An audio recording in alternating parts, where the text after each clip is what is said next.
You can make any lifestyle change that you desire till the cows come home. And if your body doesn't cooperate, if your physiology isn't cooperating, no amount of lifestyle changes is going to do the trick. You have to do it in combination. You can't ignore one over the other. And that's why I don't believe you can just take a pill and make everything go away. But I also sometimes believe that you can't ignore the reality of what is going on inside your body either. So you have to figure that out. We often hear people wishing us a long, happy, and healthy life.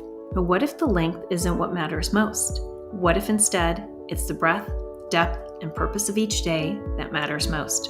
Welcome to the Live the Width of Your Life podcast. My name is Aneta Ardelian Kuzma, and join me weekly as I interview guests who made changes in their own lives to live more fully with intention, gratitude, and joy. Be prepared to be inspired by their stories of how they shifted their mindset, took courageous action, and designed the life that they always wanted to live. Thank you for joining me for another episode of Live the Width of Your Life podcast.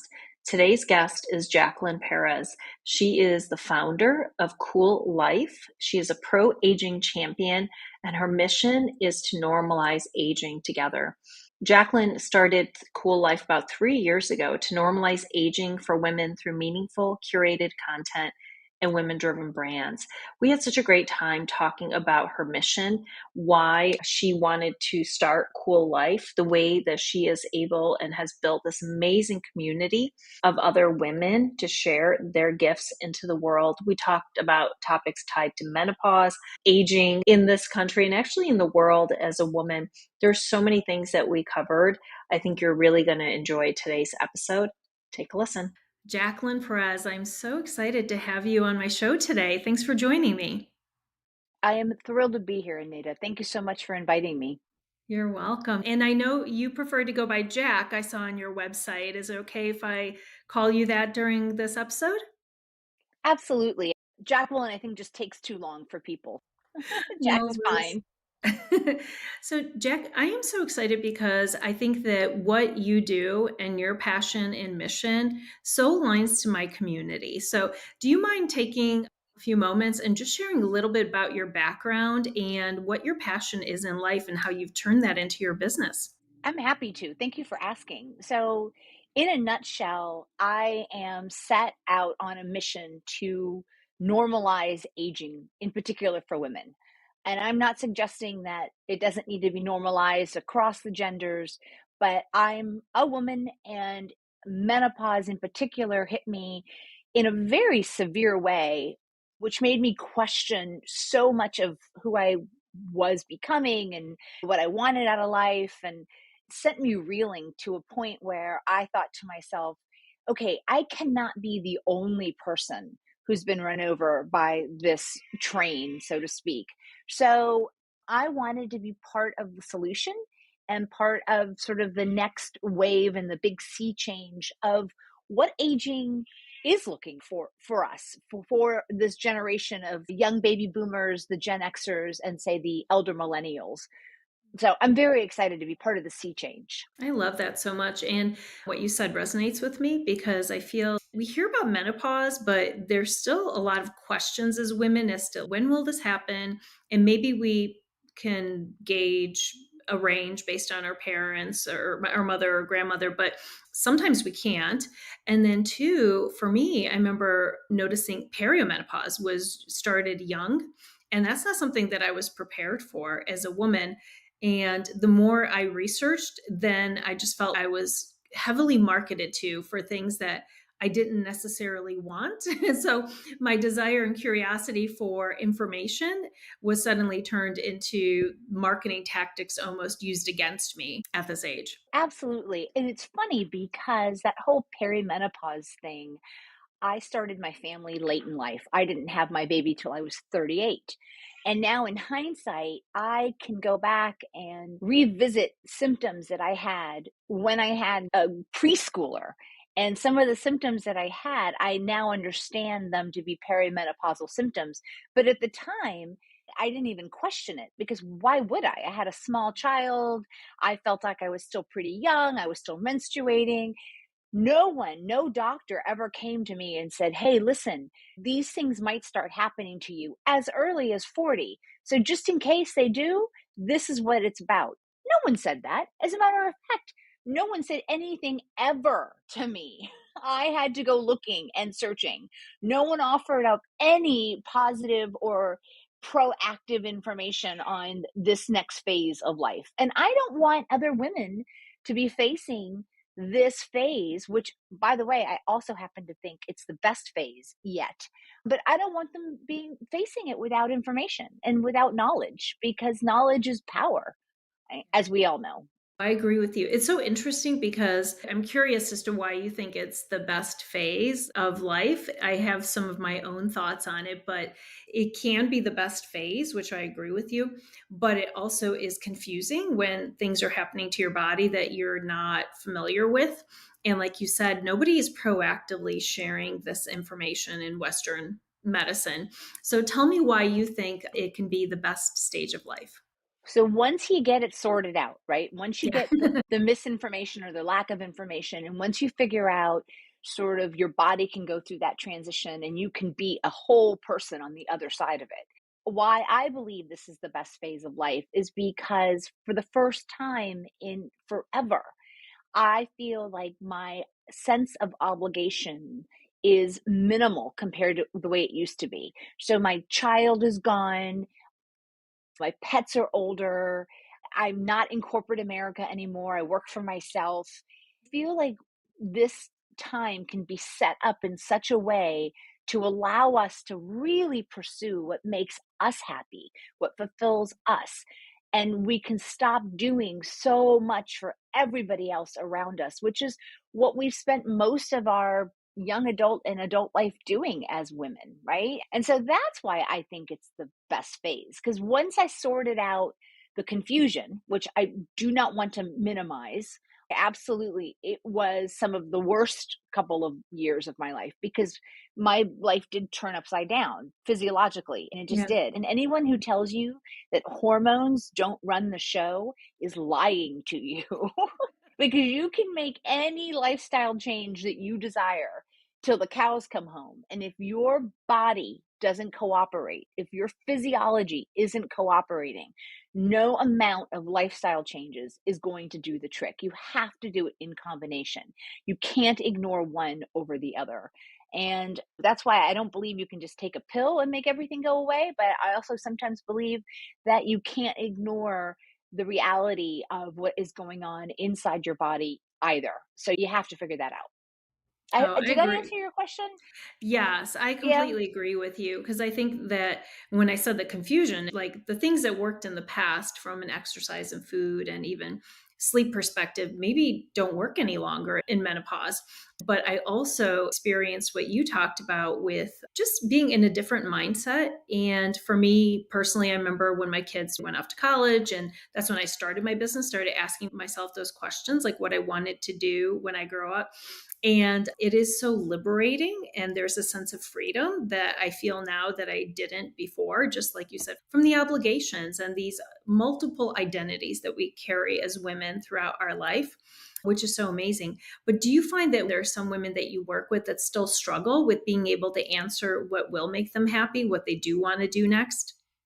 Absolutely. And I think that that's pretty normal, right? I mean, I don't think we're ever done as humans. We're a work in process the entire time. And so I would be surprised if there's ever a time in anyone's life when they can look at somebody else and say, yeah, I'm cooked. I'm done. I'm good. I've got it all figured out. I don't have Yeah. any more questions. Don't have any more misgivings. Everything's good, because I think that part of the human condition is constantly sort of in search of and looking for. And I think that that's part of it. What I love about this phase that we didn't have before is that this is the first time in the history of humankind where we have this number of individuals alive and healthy on the planet all at the same time. So for whatever reason, in the early 1900s, like the average lifespan of a white woman was 51. So, sure, some women lived to be in their 80s, 90s, over 100. Of course they did. But on average, from a cohort perspective, We just didn't really exist in big numbers postmenopausal. So we didn't have to figure it out. We didn't have to figure out menopause because a lot of us didn't even see it. But now, the sheer number of us seeing menopause come and go in the rearview mirror, right? Because menopause is that one day where you managed to get by without a period for 24 months or 12 months, right? 24 months. Who could tell how far I'm into it now that I don't even remember? But so nowadays, this is the beginning of an entire other lifespan. And we, this cohort of women, you and me, and all of the other women that are around us, we by definition get to define what that life looks like, or at least set up models for other women to follow.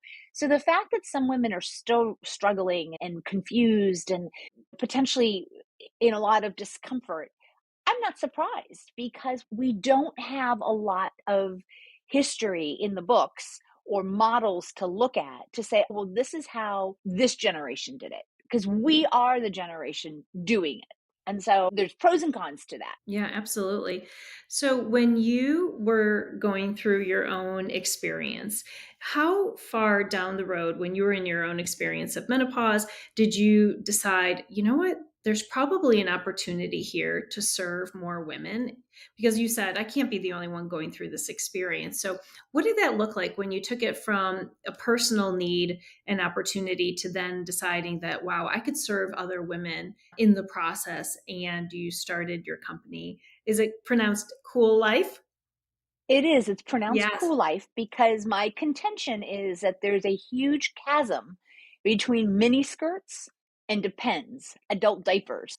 And it's in that space that we can live our big, bright, cool life, no matter how we want to live it, right? And so that's my contention, which is why I called it Cool Life. Absolutely. I'd like to say that I knew immediately as soon as it was happening to me, but the reality is I didn't because I was in that funk because I was suffering from symptoms that made it difficult for me to think clearly. I had horrible brain fog. I had terrible anxiety for the first time in my life. And so it wasn't until I was sort of coming out of the throes of it, meaning I tried everything. You name it, I tried it. From regular supplements to dieting, no dieting, intermittent fasting. I mean, you name it, I tried it.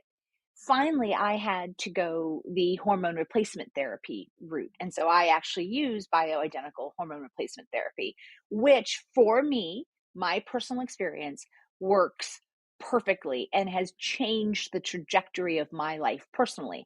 Now, I'm not recommending it or advocating it for everybody or saying it's the panacea that's like solves everybody's issues. I'm just letting everyone know that that's what solved it for me. And once I was on that path, my mind started clearing up and I was able to look at this as an opportunity rather than this horrible thing that happened to me that I had to survive. I actually looked at it as, okay, listen, I tried almost everything there was to try. Nothing worked. I finally ended up here. But why wouldn't my flounderings, why wouldn't my failings potentially help other women who find themselves going through a similar path? And that's when it hit me that there were so many other challenges and opportunities that happened during this phase of life that the physiological change is only one of like a gajillion other things that happen during this stage of life. You live long enough, your children are going to leave the nest. You live long enough, you probably will have to take care of ailing parents while your teenager is stealing your car. If you live long enough, you might end up in a what's called a gray divorce because most divorces are initiated by women after 50. If you live long enough, you're probably going to leave corporate America and decide that you want to start your own thing because guess what? Most entrepreneurs are women over 50.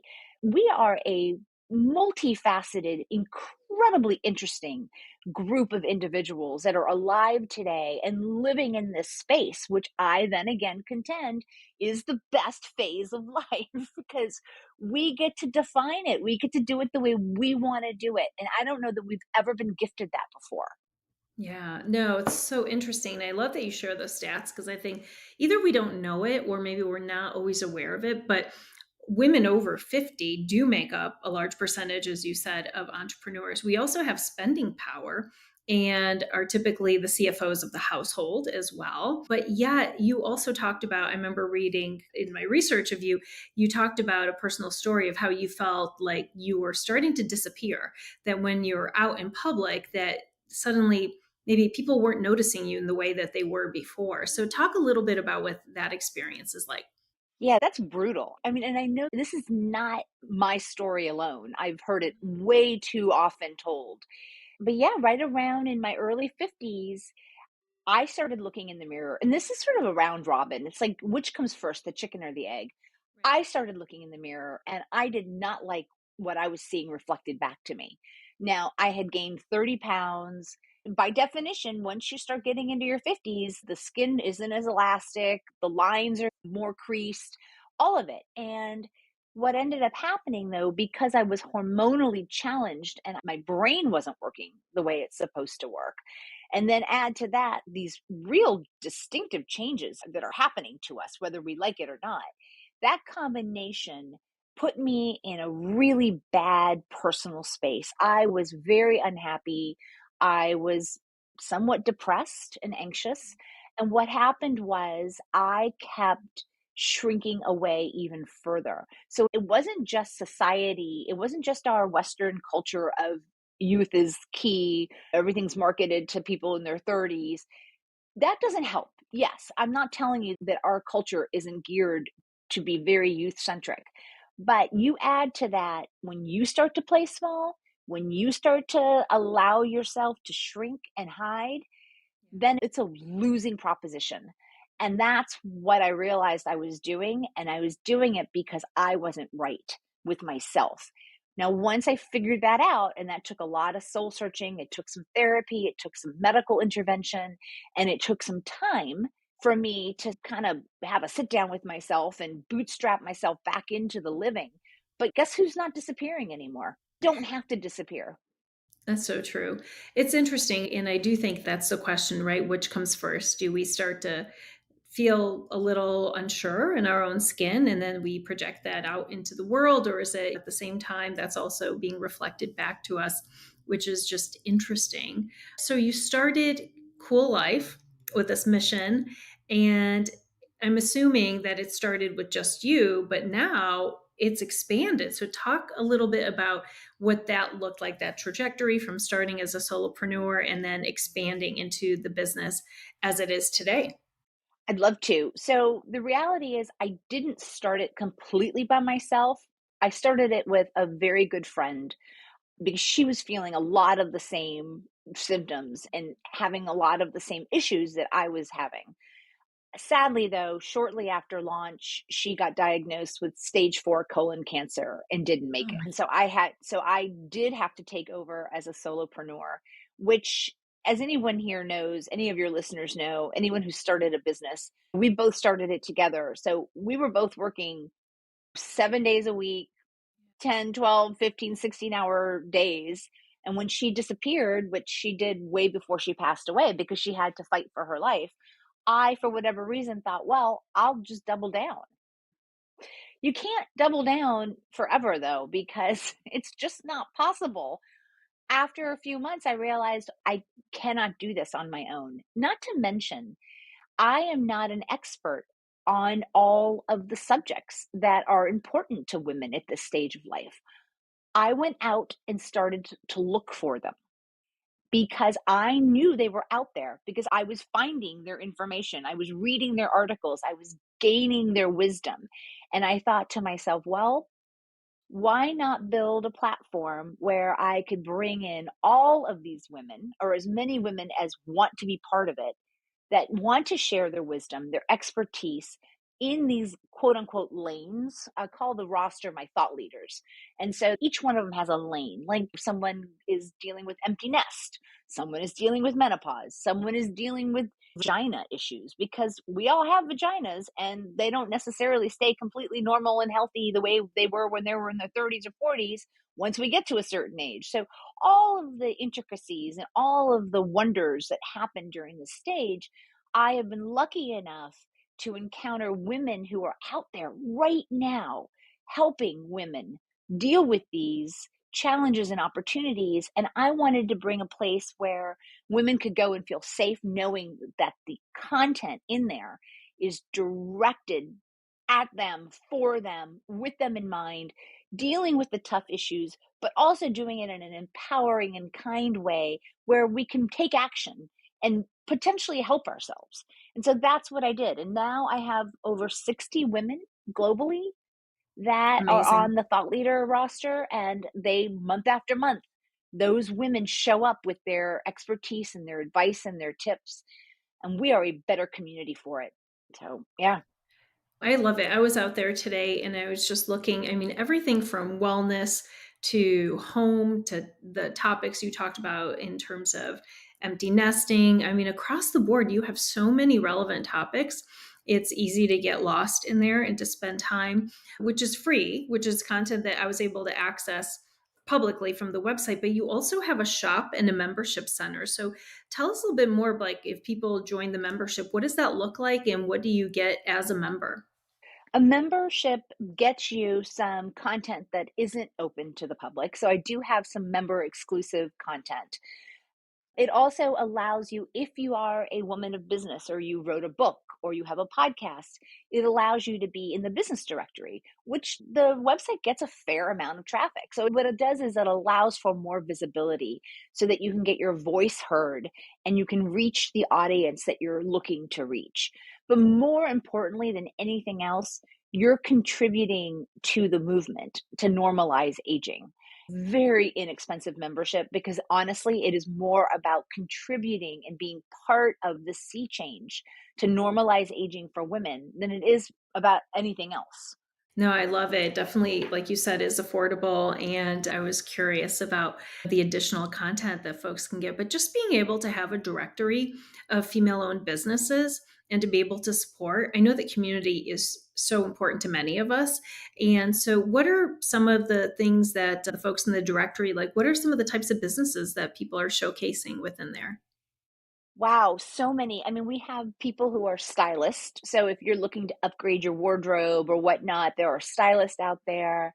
There are graphic designers. So women who work as independent graphic designers.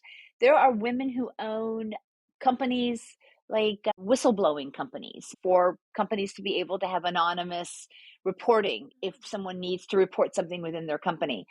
The women in there are just vast and amazing and accomplished. So there are women in there from all over the world with all types of different businesses and pursuits, which are focused on women, which is great. So it's for women by women. It's a perfect place to go look for a product or a service if you want to use another woman and you want to know that that's sort of been vetted out for you through me and through my process.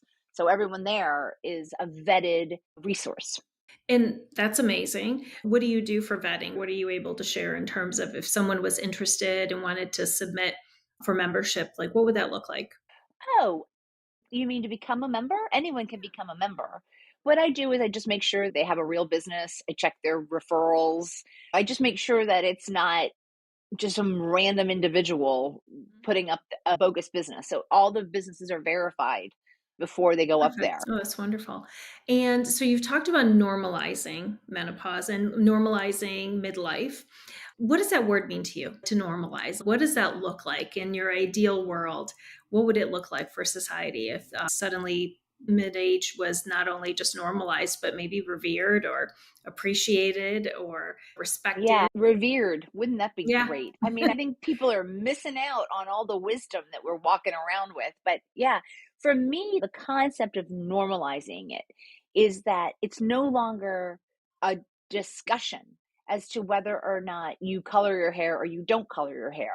Or it's not a discussion as to whether or not you are grieving because your children have left the nest or you have passport in hand and are traveling all over the world, that all of these reactions are normal and accepted and part of this phase of life. And the reason I believe that it's not normal now is because there's just not enough data.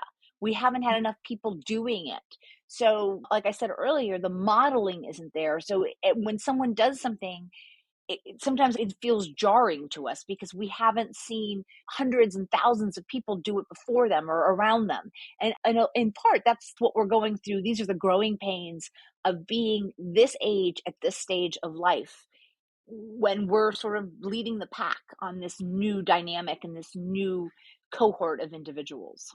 So that's what I mean by normalizing it. It doesn't become a point of discussion anymore. Right. And in your research, or just having so many international members as well, are there countries who are doing a better job than the States, perhaps, in terms of appreciating women, revering them, respecting them as we become more wise and mature? I sadly cannot report any particular, because most of the countries that utilize the site are English speaking countries. And so I think that those English speaking countries, those more Western countries, I think we all sort of suffer from the same youth centric phenomenon. And so I wish I could report that there's a country to watch where we should emulate, but I don't really have anything like that to say, unfortunately. So only upwards, right? We have more upside potential to go when it comes to this. Oh, absolutely. Like I said earlier, it's ours to write, it's ours to set up. And I think that we're doing it. I mean, you're doing it in your podcast and in your work Yeah. with women. I'm doing it through Cool Life and my work with women from all over the world. Our voices together is what's making the difference and will be making the difference. Yeah. Is there any advice that you tell young women today based on your experiences, or maybe something you wish that you'd told yourself when you were younger? I wish that I had known how good it was going to get as I got older. I wish I had known that. But the reality is, I didn't give a lot of mind space to aging when I was younger. I don't know why. It just wasn't something talked about. I mean, this is how youth centric of a world I grew up in, that me, myself, and I could not visualize myself aging. I don't know what I was thinking was going to happen. I have no idea. I mean, if I really question myself, I'm like, what was I thinking? I wasn't thinking about it. And I believe that it has changed a lot, very dramatically. And one of the reasons I believe this is even just the data within my own company. Half of our readers are below 45. And so, what that tells me is that women are curious about what's Yeah. coming. They know they're going to age, they're embracing it, or at least looking at it head on rather than pretending it's not going to happen, which maybe is where I was. I don't even know. Yeah. I mean, do you remember what you thought of when you were in your 30s or about aging? Did you think of yourself as someone in their 50s or 60s? I did not. I looked at my mom, my aunt, like role models and examples, and I remember noticing slight changes in them and changes in their body and changes, I think, some of the symptoms. And I think I was convinced that there was going to be a way for me to avoid some of that. Like you, I didn't see myself going through it. I just thought, and to be honest, take a look at what we see on the screens in movies and TV shows. I mean, women are not encouraged to age gracefully. They are encouraged to try to maintain youthful standards through all means. And so we didn't necessarily, unless you look at normal people, everyday people in your life, we're not necessarily reminded of that. And I don't think we really talked about it. I don't remember talking to any older women in my family about menopause. They would just say, just you wait. It was sort of like, yeah, you'll go through it and you'll understand, but there wasn't a lot of conversation. So, yeah, I think I didn't necessarily picture it or have a plan on how to approach it. And then you just start noticing things. I think perimenopause for me was really where I was, what is happening? Like, this is confusing. And like you, 1 year I gained like 20 pounds. I didn't recognize myself. Everything was different. My medical doctor didn't have answers, I think. So I went to a holistic medicine doctor, but you have to pay out of pocket. The answers that you want to find sometimes in the alternative medicine space and the holistic space, you have to pay out of pocket. Most health insurance companies are not paying for it. So that also, I think, is a socioeconomic issue as well. Who is able to afford It's to do things? it's a huge problem. You're Yeah. absolutely right, because my bioidentical hormone replacement therapy gets paid out of pocket. Yeah. I have to write a check for that every quarter. I know not a lot of people can't afford that. It is not an inexpensive solution. The thing that kills me is the misogyny behind it all. Because if I had erectile dysfunction, that would be covered. Now, to my knowledge, erectile dysfunction doesn't cause brain fog or anxiety, or well, it might cause anxiety. Never mind. Like, I could see how someone could be anxious about that. But you know what I mean? Like, it's not I life do. threatening. I mean, Right. they're not gaining tons of weight and having all sorts of anxiety issues or not being able to perform at work because their brain fog is causing problems. The symptoms I had were real medical symptoms that made my life very difficult to live. It Right. made it very difficult for me to be a functioning member of society, but Yeah. insurance doesn't want to cover that. Yeah, it's interesting. And I think sleep, right? I don't know if your sleep is impacted, but I know that sleep is definitely when the hormones change, progesterone levels drop as well. It is very difficult to sleep. And 1/3 of Americans are not sleeping properly. And the sleep is such a critical issue. It's like the pillar and the foundation of our health. And like you said earlier, we have to tackle all of it. You can't just tackle one piece of it. And if you're not sleeping properly, which many times perimenopause and menopause cause sleep disturbances and issues, you're not going to feel good. You're going to have the brain fog. You're going to have more issues with cortisol. It's just this vicious loop that is really hard to unravel. I feel like once the sperm hit the egg, I never slept again. So you've been tired for the last few decades. Pretty much so. Yeah. On occasion, I mean, I do things to help the sleep situation because you're absolutely right. Sleep deprivation is one of the leading issues we have as we age, and it's also really hard on our brain health. Yeah. In order to maintain a healthy brain, we need to be able to have good sleeping behaviors and good sleeping patterns. And it's very difficult to do when your hormones are not playing by the rules that you would like them to play by, right? Yeah. So, yeah, figuring that out is key. And there can be a whole lot of issues with sleeping as well, like partners that snore. And there's a lot of emotional baggage sometimes around where do you sleep and how do you sleep. And it's like, you just need to sleep. Nobody questions when you drink a glass of water, for goodness gracious sake. It's like, Yeah. No, that's so true. So I'm going to ask you about other things that you're doing. And like you said before, I want to understand what's working for you. So we talked about the bioidentical hormones, but I know that you're a very active person. And so talk a little bit about what you're able to do, maybe mentally and physically as well, to help support aging with optimal health, mentally, physically, spiritually, emotionally. and it's all combined. Yeah, Honestly, for sure. one cannot forget the physical part of it. Yeah. Absolutely. And this just really hit me. I just came back from 5 weeks abroad and I was in Vietnam. I was in Hanoi for a month. Okay. I was part of this program called Remote Year, which is if you're a digital nomad, if you can work from anywhere, are organizations now that allow you to sort of sign up with them and they give you the infrastructure. They kind of make it easy for you, which is wonderful. And I tried one of their programs in Vietnam. I was by far one of the eldest people there. And we're not talking by a few years, we're talking decades in many of the scenarios. Yet, I was not the last one up the mountain. Yet, I was not the one huffing and puffing. Here's the deal. I really do believe that being physically fit, while it used to be a huge vanity thing for me when I was younger, it is not a vanity play. It is literally the only way to be able to really enjoy this phase of life. You want the freedom that comes from Yeah. having your kids out of the nest. You want the freedom that you have from not having to report into corporate America 8 to 7 every day. But you need the machine to work. If the machine Yeah. doesn't work, then none of the other stuff matters.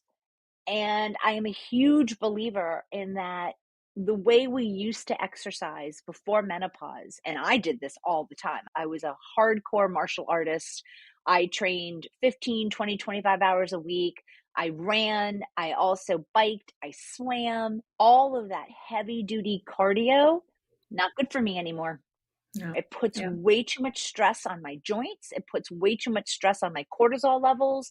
It wreaks havoc with my hormones imbalance. So I have learned that for me, now that I'm almost, God, I'll be 59 in July.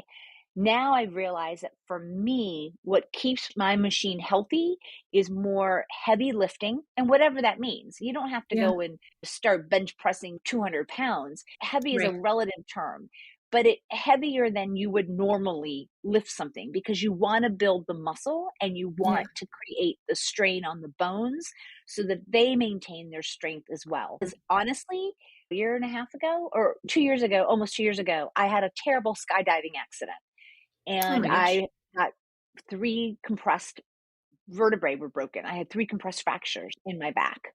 They wanted to do all sorts of crazy surgery and pins. And I walked out of that emergency room on my own. And the reason I walked out is because my core was so strong that it was able to support the chassis. And that's what I'm talking about. You could say to yourself, well, I'm never going to jump out of an airplane, so I'm not at risk. You could fall, walking the family dog off the curve on your sidewalk and break something. Right. That we don't need to fall out of an airplane to break something. And so the better off you are physically, more physically fit you keep your body, the higher likelihood you have to withstand a mistake, an oops like that, and keep Yeah. going rather than slipping and breaking something. You would slip and catch yourself or slip and roll or whatever because you're more attuned to your physical presence on the earth. And I think that is something that as we age, we can forget to keep doing. And it no longer is a vanity play, ladies. It's not about having a six pack ab. It's about having your machine function at a level that you can get to do all the wonderful things that you want to do with this 20, 30, 40 years, whatever we have left. Yeah, thank you for sharing your own personal experience and what you do. It reminds me of the studies with the blue zones, and you look at the places in the world that have the highest longevity, people living over the age of 100. And these are not individuals who are going to the gym every day. They are, however, extremely active throughout the day. They are shepherds walking up mountains. They are folks who are walking a lot, doing their own household chores, engaging maybe in activities like Tai Chi in Okinawa. And so it's really interesting to say, what serves me now? Because what serves me now is not what served me before. I know I used to run and I used to do races. That doesn't serve me anymore. I don't like it on my joints. And it also really did cause my cortisol levels to be very high. It was very stressful. And so I, like you, have really appreciate, I do yoga. I love walking. I also love strength training and just doing some HIIT workouts, things that are still good for the body and maybe surprising and causing a little bit of that strength and that pressure, but not sustained 45-minute cardio workout or long runs for a few hours. That doesn't serve me any longer either. So I love that, like checking in and saying what I works. forgot about HIIT. I love HIIT workouts and I meant to Yeah, mention them, but right. those are really good. Getting yourself in an anaerobic state for a short period of time, Yeah. that's good for you. Putting yourself in a stress level for minutes and Yeah. minutes on end, not so good. So let's talk about nutrition a little bit. So what are some of the things that you've discovered that we should all be aware of in terms of nutrition? Are there foods that we should be eating more of? I know I've heard yams are really healthy and good, not only for women in midlife. I love them, by the way, which makes it good for me. But what else should we be considering when looking at the way we arrange our plate? So for me, what I have discovered now that my age is that I do better if I eat intuitively. Literally, I have to listen to my body. I have to stop and say, okay, what am I hungry for? Am I craving a protein? Am I craving something dark and green? What am I craving? When I listen to that, then it works. I sleep better. My gut biome is better. All of it. My energy levels are better. When I stopped eating just because I felt like I needed to, or it was on some list, and Yeah. started eating by paying attention to what my body was actually asking for. And so that is what works for me. On some days, I'll be like, okay, I just need to go eat 2 hard-boiled eggs because that's what I really want right now. Yeah. And then I might need a handful of cashews because I'm craving, and I know I'm craving it because I can tell when I'm thinking about it, like Hmm. that's what I want in my mouth. I want the Yeah. cashews. I want that feel. I want that fat. The most part is just I stay away from things that are not whole foods, Yeah. basically. I mean, if it's a real food and I want it, I'll eat it without even thinking about it. I don't question. And I think I'm lucky in the sense that I don't have much of a sweet tooth. So I don't have the sugar battle that a lot of women face. I like ice cream, which is a relatively new thing. Never liked ice cream my entire life. And Mm. now, over the last 9 months, I've found that I like ice cream. Just two flavors. That's it. No other flavors than these two. And so I just get the best ice cream that I possibly can with the best ingredients, because Hmm. the ingredients in the ice cream are whole food ingredients. It's not bad for you. Yeah. So yeah. It's amazing. I think intuitive eating is so important and critical, but too many people don't even understand the concept because we are running so quickly, not used to being quiet and reflective and asking the questions like, what would taste good right now? Or what does my body really need? And so, is there a way that you practice like being in tune with yourself so that you could identify intuitively what you need? Part of it was, in all honesty, was slowing down Mm, for a moment and getting off of the idea that other people knew better than I know what I want or need. For most of my adult life and even my young life, I was on every bandwagon, like, oh, the grapefruit diet, the Atkins diet, the Mediterranean diet. And finally I said, okay, I am an individual. Why don't I just pay attention to what the Jack diet should be? right. Because what I noticed was I live with someone who does much better with more animal protein and less vegetables. He Mm, just does better. yeah, And I don't necessarily do better with more animal protein and less vegetables. So that made me realize that just because it's said somewhere that these are the food groups and this is the percentage you're supposed to have, that two individuals eating the same exact diet, one of them isn't doing as well as the other. So why is that? And that's we're right. still talking organic food, we're still talking whole Yeah, food, but just the type of food. My body craves something different. And I finally am old enough now that I don't care what anybody else says. And I don't care if I look ridiculous because I'm eating whatever this is. And it may not look like it's a complete meal to you. Fine. right. The proof is in the pudding. My blood work keeps coming back great. My weight is great. My brain fog is not there. My sleeping is great. So I'm going to be paying attention to the Yeah. machine over what anybody else might have to say. So, Jack, tell me if people are listening and they're interested in learning more about Cool Life or they want to get more involved, how can we best support you? Where can folks find you? Well, just like you did, you could go to the website, Yeah. and it is spelled with a K. So it's Cool Life, but it's KUEL Life. And there you can peruse, you could go to the About page and check out the roster of thought leaders. There's some really heavy hitting women on that thought leader roster. Yeah. And their wisdom and their expertise is all there for the taking. And know that if you are a woman in midlife or beyond, chances are we're going to be speaking to you. Chances are that content is incredibly relevant to you in your phase of life currently. And if you're not there, but you're curious, by all means, come feed your curiosity, because I want you to be prepared. I don't want any woman to be hit the way that I was hit with those changes that were so dramatic and so unpleasant, and I felt alone.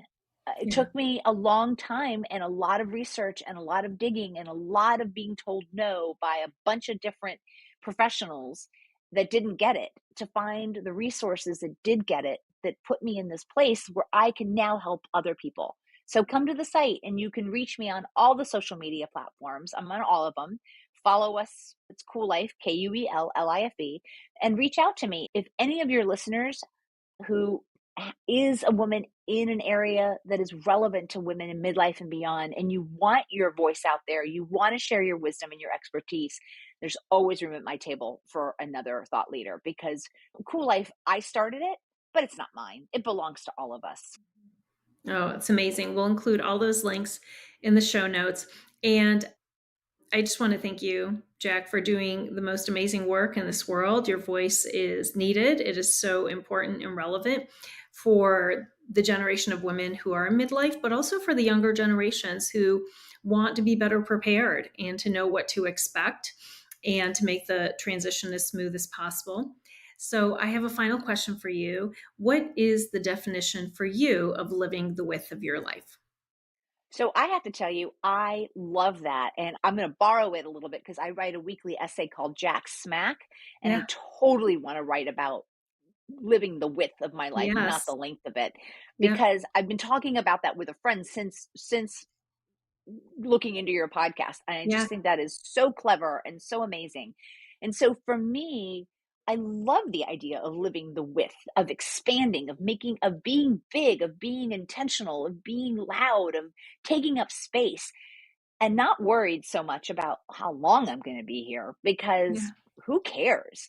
Like, I would much rather live, I feel like, just even going to Vietnam for 5 weeks. I feel like Yeah. I lived more in those 5 weeks than a lot of people live in 10 years. And so for me, living the width of it is just being in integrity and saying yes to those things that bring me joy, and knowing when to say no so that there is room for me to be able to do the things that I want to do that bring me joy, and filling up my width with that, rather than pushing it off thinking I'm going to have a longer life and I'll get to it. Living my width means I do it now. There's room now, not later on down the path, because who knows what that path looks like, but now. And that's what I love it. I absolutely love that. What a beautiful, beautiful answer. I can't wait to read what you write about it, and I'm glad that it sparked a little inspiration for you. Thank you so much. I appreciate you, and I'm so grateful that you took time to be on the show and to share your message with my audience. Thank you, Jack. Thank you, Annette, so much for your time. Of course. Thank you for listening to today's episode. If today's conversation inspired you to dream again, break out of your comfort zones, or reflect on what it means to you to live more fully, then please follow this podcast, because every week you'll hear more stories from people just like you who took imperfect action towards their goals, created more joy, and are living the life that they always dreamt of living.